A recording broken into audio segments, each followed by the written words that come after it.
देश के इतिहास में पहली बार लोकसभा स्पीकर के चुनाव के लिए पक्ष और विपक्ष दोनों ने आमने सामने उम्मीदवार उतारे हैं। अब संसद में नए स्पीकर को लेकर चुनाव होगा। 18वीं लोकसभा के पहले सत्र का आज दूसरा दिन है। आज भी लोकसभा में शपथ ग्रहण कार्यक्रम जारी है। कल पीएम मोदी सहित 266 सांसदों ने शपथ ग्रहण की थी। बाकी सांसद आज शपथ ले रहे हैं। इसके साथ ही बीजेपी के नेतृत्व वाले राष्ट्रीय लोकतांत्रिक गठबंधन यानी एनडीए ने ओम बिरला को अपना उम्मीदवार बनाया है। वहीं विपक्ष ने के सुरेश को प्रत्याशी बनाया है। दोनों ही प्रत्याशी अपना अपना नामांकन कर चुके हैं। लोकसभा के नंबर गेम की बात करें तो इस बार तस्वीर 2014 और 2019 के मुकाबले अलग है। एनडीए की अगुवाई कर रही बीजेपी 240 सीटों के साथ सबसे बड़ी पार्टी है, लेकिन 2 चुनाव के बाद पार्टी पूर्ण बहुमत के लिए जरूरी 272 के जादुई आंकड़ों से पीछे रह गई है। लोकसभा में एनडीए का संख्या बल 293 है। वहीं विपक्ष की बात करें तो कांग्रेस को 99 सीटों पर जीत मिली थी, लेकिन राहुल गांधी 2 सीटों से जीते थे। इस लिहाज से सांसदों की संख्या 98 थी। कांग्रेस की अगुवाई वाले इंडिया ब्लॉक के 233 सांसद हैं। 7 निर्दलीय समेत 16 अन्य भी चुनाव जीतकर संसद पहुंचे हैं। वहीं अगर विपक्ष को डिप्टी स्पीकर का पद मिलता है तो इंडिया ब्लॉक के नेता के सुरेश के नाम पर सहमति जता सकते हैं। सांसद के रूप में के सुरेश का लंबा कार्यकाल है। वो काफी सीनियर नेता भी माने जाते हैं। वहीं नामांकन के बाद अखिलेश यादव और राहुल गांधी ने स्पीकर और डिप्टी स्पीकर के पद पर बड़ा दावा भी किया है। समाजवादी पार्टी के प्रमुख और सांसद अखिलेश यादव ने कहा है कि जल्द ही सब कुछ सामने आ जाएगा। लोकसभा में डिप्टी स्पीकर विपक्ष का होना चाहिए।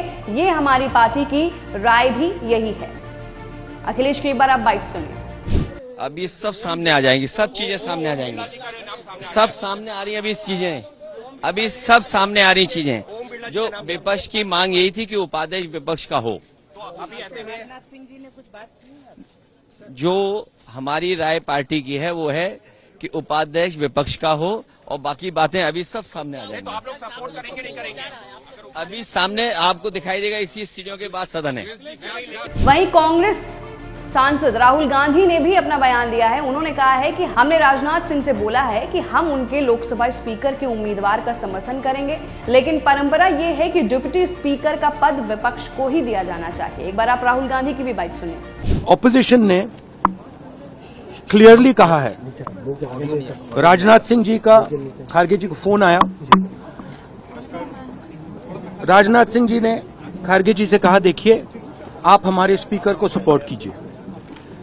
ऑपोजिशन, पूरी ऑपोजिशन ने कहा है, हमने सब के सब से बात की है, पूरे ऑपोजिशन ने कहा है कि हम स्पीकर को सपोर्ट करेंगे, मगर कन्वेंशन ये है कि डेप्यूटी स्पीकर ऑपोजिशन को मिलना चाहिए।